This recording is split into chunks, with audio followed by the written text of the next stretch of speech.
Hindi ako mahilig sa matcha. Pero pinadalhan tayo ng pasalubong from Japan.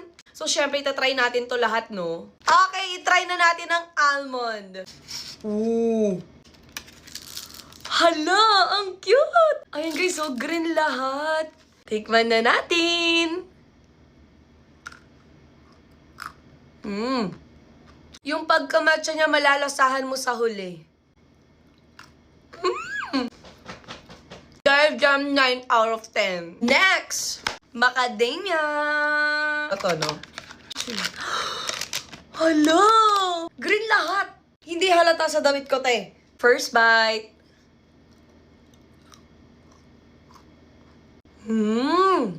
Mas gusto ko yung pagka-matcha nito. Unang kagat pa lang matitikman mo na siyang matcha talaga siya. Isa pa.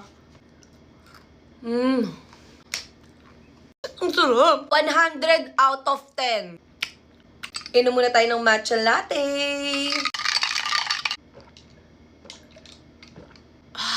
Ang sarap. Parang parehas lang to, te. Naka-plastic siya. Naka-plastic din, te. Cute! Mushroom ang atake.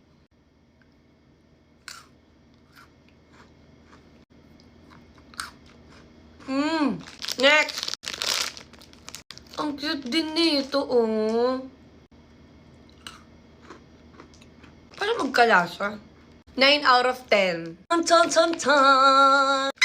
Tignan natin ang KitKat, syempre, no? Oh, matcha. Ang lambot. Ito siya, Alam mo yung quality, yung pagka-matcha niya. Sarap! Parang lahat best sa akin. At dahil dyan, may gana na ako. Okay, wale. Ha! Ay!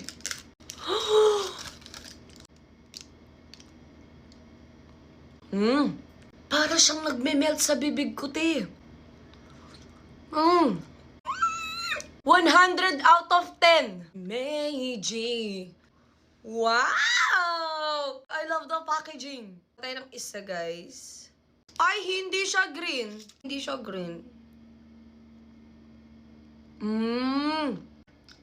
Mas lasa pa rin yung chocolate. Ay!